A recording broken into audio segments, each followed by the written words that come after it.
Bonjour les amis. Moi c'est Martin. Euh, j'ai créé une petite chaîne vidéo sur YouTube qui s'appelle Bureaucrate et musique.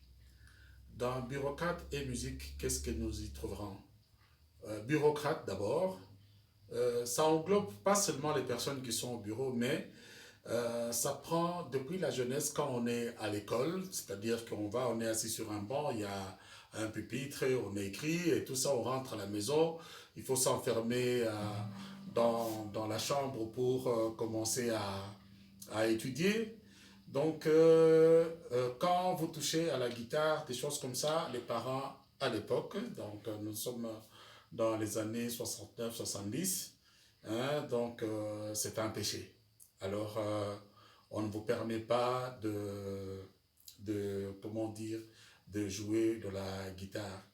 Maintenant, si je fais ça, c'est pour montrer qu'on peut avoir un talent, mais qu'on ne sait pas exprimer par crainte des parents. Et puis finalement, quand on termine les études, parce qu'on s'est dit, quand je vais terminer, je vais commencer à jouer. Quand vous terminez par bonheur, vous pouvez occuper une position dans l'entreprise quand vous devenez employé ou vous allez dans n'importe quel métier. Après les études, vous n'avez pas le temps de jouer. Vous jouez peut-être à la maison, mais le temps d'intégrer un groupe d'amis pour jouer, si c'est là tout ça, parce que ça prend quand même du temps. Donc, vous ne pouvez pas. Musique, effectivement, c'est parce que je tiens une guitare, c'est l'instrument que j'aime, mais il y en a qui peuvent dire bureaucrate et football, bureaucrate et basket pour le reste. C'est-à-dire que moi, principalement, ça sera la musique. Et la musique, ce n'est pas seulement le chant, mais c'est les instruments. Et quel instrument? Je choisis la guitare. Et j'ai commencé à apprendre sans maître, comme je pourrais dire. Mais de temps en temps, quand il y avait des petites guitares à l'époque, nous avions pour coutume d'écouter la musique étrangère, c'est-à-dire la musique anglaise avec en priorité les Beatles, Love, Love Me Do, les Rolling Stones, I Don't Know, Satisfaction, donc un truc comme ça. Et puis il y avait Johnny, les pénitenciers, donc la musique française, Sheila, Nana Mouskouri. Et on traverse, on va vers les États-Unis. À l'époque, Otis Redding était en vogue. Tous les Quinois voulaient interpréter Otis. Je me rappelle même d'un groupe qui était mythique ou qui a vu même à ses débuts Ray Lema, par exemple, que je peux citer, c'était les Mustangs. À la basse, il y avait Léonard, la batterie, Bayard, il y a d'autres noms. Solo, je crois, Sawa, donc il y a des noms dont je ne me rappelle plus. Mais c'était un groupe qui a fait son bon temps et c'était à la fin des années 60, début des années 70. Alors, c'est à cette époque-là, et puis en traversant, comme j'ai dit, Otis Redding, mais il y avait Sam and Dave, Wilson Pickett, James Brown, c'est venu vraiment après. Alors, un groupe s'est détaché dans les groupes locaux parce qu'on n'écoutait pas. Tout ça, c'est venu avec le vent d'un orchestre qui jouait en Europe, en Belgique, bien sûr, c'était Los Nikelos. Alors, cet orchestre-là apportait un son nouveau à nous qui étions habitués à entendre nos parents écouter leur musique, c'est-à-dire African Fiesta, Sukisa, OK Jazz, Kobantu et African Fiesta National qui va devenir Afrisa. Donc, ce groupe vient avec un son qui est plaisant et la musique, la guitare est simple. Vous savez, ce qui est simple attire aussi. Alors, quand tu as le goût de la guitare, le goût de la musique, ça te pousse à essayer. Alors, on avait de temps en temps quelqu'un qui te prête une guitare pour 2, 3 jours. Tu essayes de jouer le maximum des trucs que tu as appris, que tu voudrais apprendre, et ceci, cela, tout ça. En dehors de cela, il fallait rentrer aux guitares de Manzanza. Terme guitare à Manzanza, c'est-à-dire musique à Manzanza, donc c'est-à-dire vous faites une guitare avec la boîte, c'est une boîte métallique à forme parallélopipède. Euh, et ça vous donnait déjà la boîte de résonance de la guitare. Vous mettez un bois et pour avoir les réglages ici, là, bon, pour accorder la guitare, on prenait les petites histoires là pour les clés pour ouvrir les boîtes de conserve, la sardine ou le corned-beef. Et là, ça nous servait pour accorder la guitare. Donc, vous voyez par où on est passé pour apprendre à jouer. Alors, j'ai retenu un groupe. Ce groupe-là, c'est Zaiko Langalanga, qui est toute une école. Nous les avons vus à leur début et nous pensons qu'à leur début, c'était aussi des débutants en termes de musique, d'apprentissage des instruments. Parce que quand vous voyez ce qu'ils ont joué à l'époque et comment ça se joue aujourd'hui, même les jeunes d'aujourd'hui, quand ils ne commencent pas avec les fondamentaux comme les écoles ont commencé. Ils ont déjà un certain niveau voilà. Donc, nous avons eu cette chance-là, je dis chance, oui, d'apprendre avec des apprenants, mais qui vont devenir professionnels. À la guitare, dans Zaiko à l'époque, il y a Manuaku, il y a Pepe Feli, il y a Batibs, il y a Enoch Zamwangana, il y a Teddy Soukami, et puis bien que Damien ne s'est pas vraiment beaucoup exprimé, mais c'est lui qui avait pris la place pour ne pas, qui a fait aussi son temps, c'était Bapius. Alors, les premières chansons, comme je dis, ils étaient tellement simples que c'était pour nous aussi facile d'essayer de jouer. Alors, la première, c'était Mosinzo.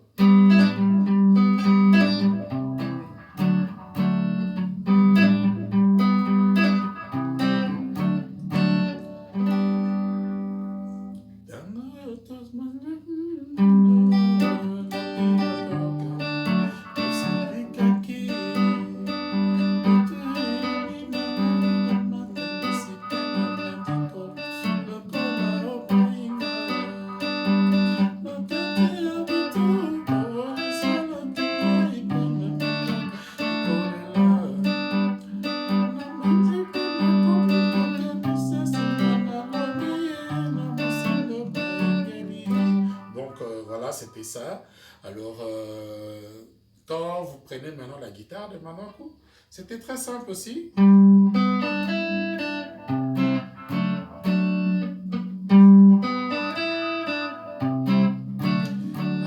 là, vous voyez, c'est simple de composition et il l'a fait. Maintenant, la partie, les gens appellent ça solfège. Mais solfège, c'est quand on apprend à lire. Le solfège, c'est lire la musique et autres. Nous, on ne l'a pas fait, on n'a pas eu cette chance-là parce que nos aînés l'ont eu dans les écoles catholiques, ils ont appris à lire la musique.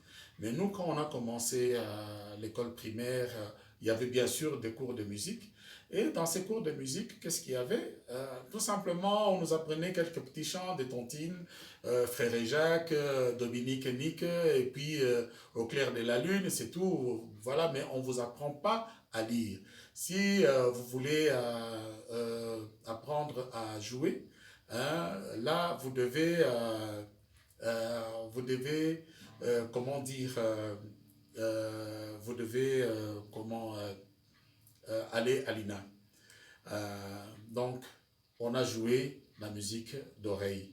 Alors, il fallait peut-être s'asseoir avec, de temps en temps, celui qui a joué pour qu'il puisse faire des corrections. Mais ce qui comptait pour nous, c'est que si ça sonne déjà à peu près la même chose, hein, parce qu'il y a des notes qui se confondent, hein, bon, ça passe. Alors, Pépé Félix a joué ceci.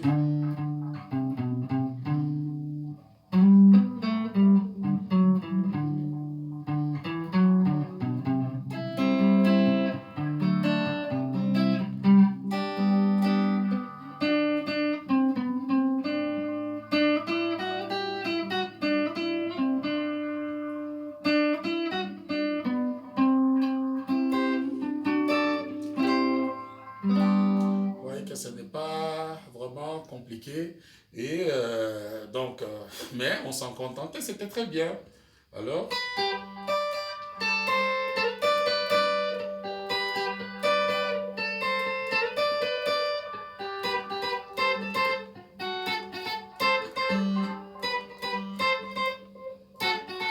Donc voilà, c'est ça, c'est très simple. Hein. Donc apprendre à jouer cette chanson-là, c'est vraiment facile.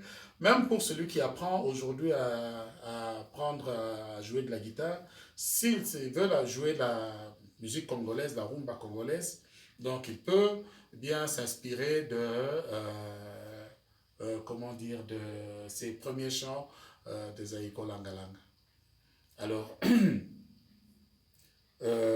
maintenant, la chanson qui a traversé les âges, qui s'exécute tout le temps que Zaïko devait se produire quelque part, c'est pratiquement un hymne pour Zaïko, c'est La Tournège.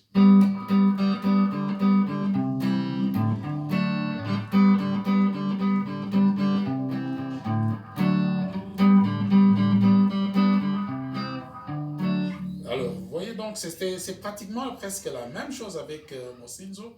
Peut-être la marche ou bien quelques petites notes diffèrent.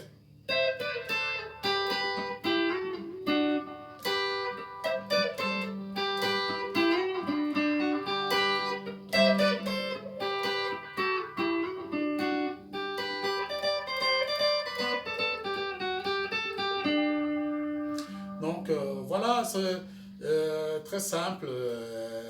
Voilà, donc. euh, alors, pendant qu'ils sont en train de jouer ces débuts-là, il y a taboulés qui changent un rythme qu'on a appelé à l'époque le sumjum, qui était un peu en compétition avec un orchestre qui venait de naître, le Continental. C'était les accords qui s'exprimaient vraiment très très fort, comme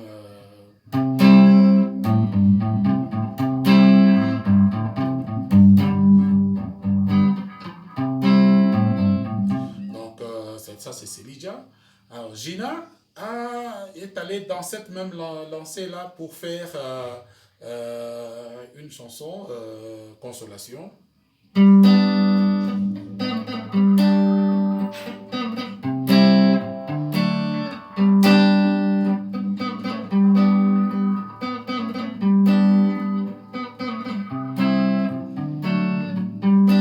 Alors c'était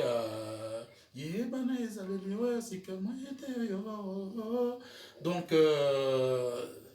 maintenant ça, on avait des jeunes qui jouaient comme le grand taboulé. Et là, c'est se dit, oh non, ça évolue. Et Manoko aussi, peut-être voulant aussi avoir la même tonalité que Atel, qui était le soliste à ce moment-là chez Taboulé, il a joué ceci.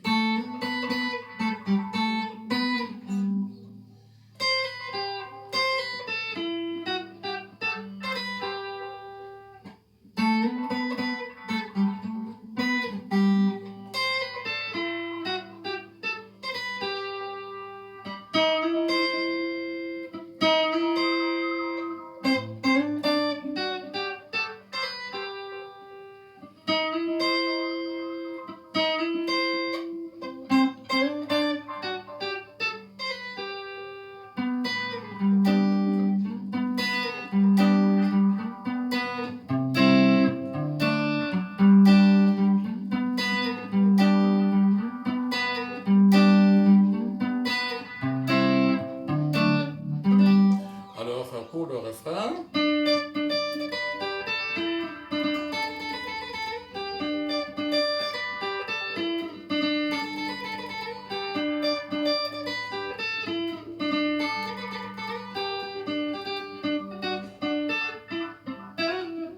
là, l'accompagnement ici, là.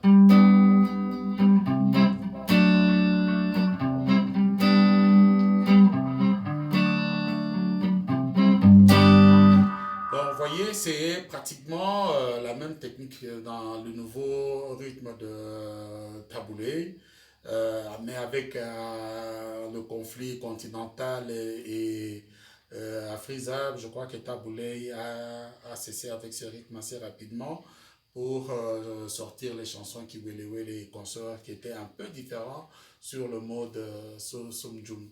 Alors maintenant, il y a, ça c'était la série parce que je vous ai dit que je vais faire ça par série. Donc, chaque série des Aïko s'accompagnait d'une nouvelle danse. La première avec le Mosinzo, c'était Ngwaba, et puis viendra le Lévolé, et puis Kavacha et autres. Donc, je prendrai quelques chansons qui, à mon sens, m'ont inspiré à ce moment-là pour que je puisse les jouer. Mais ça peut être d'une chanson différente pour l'un ou l'autre qui a eu à faire, à connaître les mêmes déboires que moi.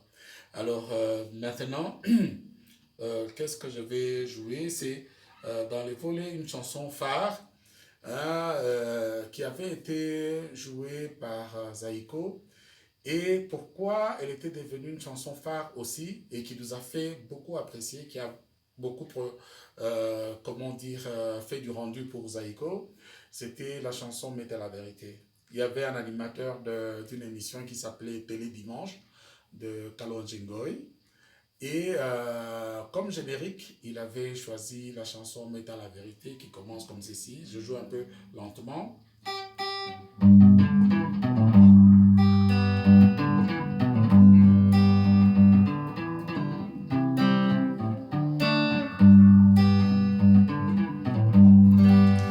Alors, cette chanson, elle est sur le générique, il n'a pas tellement pris toute la chanson, mais il a pris le refrain. Et comme ça passait tous les dimanches, et c'est le dimanche où on était tous à la maison, le son là revenait, revenait. Alors, il y avait d'accompagnement qui était très bien, mais Pepe Feli a joué aussi en fond quelque chose de très entraînant. Alors, c'était, donc ça passait.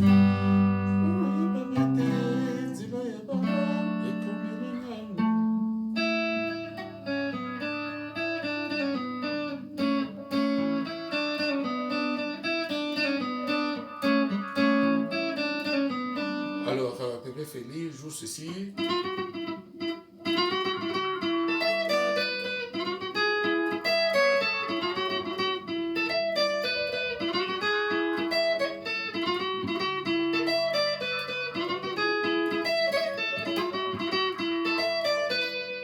Alors là, c'est très entraînant déjà, avec Papa Wemba, Nyokalongo et Mavoila. Je crois qu'ils étaient à trois sur le podium.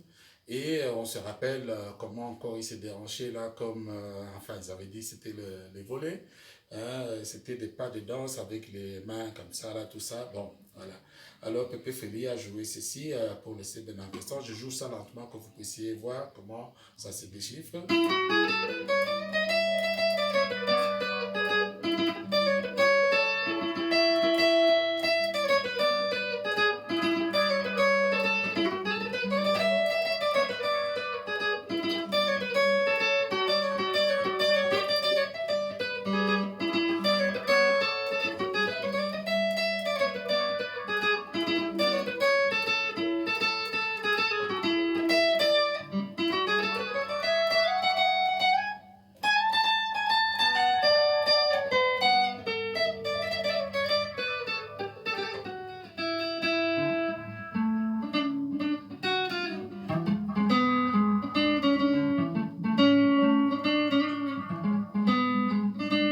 Vous m'excuserez pour les quelques fausses notes, mais grosso modo, c'est ça.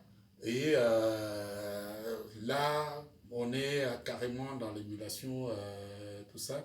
Je ne sais pas s'il y a une chanson quelconque que vous aimez, que vous aurez voulu apprendre, ou bien vous avez peut-être une remarque sur ce qu'on vient de dire sur le tout début des Aïko. Voilà, vous êtes quand même les bienvenus. Et donc, notre chaîne, c'est Bureaucrate et Musique. Merci beaucoup, c'est Martin Mutombo.